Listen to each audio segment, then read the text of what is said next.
എന്നോട് ചോദിക്കേണ്ട ചോദ്യമാണ്. എന്നോട് ചോദിച്ചു കഴിഞ്ഞാൽ when I was doing films with big actors like Prem Nazir sir or Shivaji Ganeshan sir or Amitabh Bachchan or Rajkumar sir or Nagesh Rao sir, that kind of love and affection they showed it to me. That was a lesson to me, and I have to carry that legacy and I am just giving to them.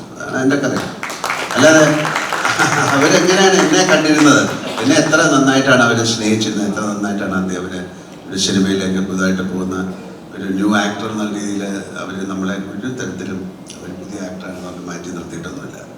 They have given all the love and support to me. So it is my right and it is my, എന്താ പറയേണ്ടത്, എൻ്റെ ധർമ്മമായിട്ട് ഞാൻ കാണുന്നത്. എൻ്റെ കൂടെയുള്ള കൊളീഗ്സുമായിട്ട് ഏറ്റവും നന്നായിട്ട് cinema ചെയ്യുക, അങ്ങനെ ഒരു നല്ല സിനിമ ഉണ്ടാക്കാൻ പറ്റും. അതെങ്ങനെയായിരുന്നു എന്നുള്ളത് എൻ്റെ കൂടെ വർക്ക് ചെയ്യുന്നവർക്ക് ചോദിച്ചാലേ അറിയുള്ളൂ.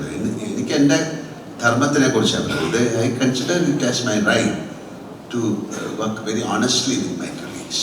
അതാണ് എൻ്റെ ലാലേട്ടനകത്ത് ഏറ്റവും ഹാർട്ട്ഫുൾ ആയിട്ട് ഫീൽ ചെയ്ത് ഏതൊരു കോമ്പിനേഷൻ ആയിരിക്കും? ഏറ്റവും എക്സ്ട്രീമിലി നല്ലൊരു മെമ്മറി ആയിട്ട് കിടക്കുന്നത് ഏതായിരിക്കും? എല്ലാ കോമ്പിനേഷനും എനിക്ക് മെമ്മറി തന്നെയാണ്. ഒരാളെ എടുത്ത് പറയാൻ പറ്റില്ല. ഓരോ സിനിമ അങ്ങനെയാണല്ലോ.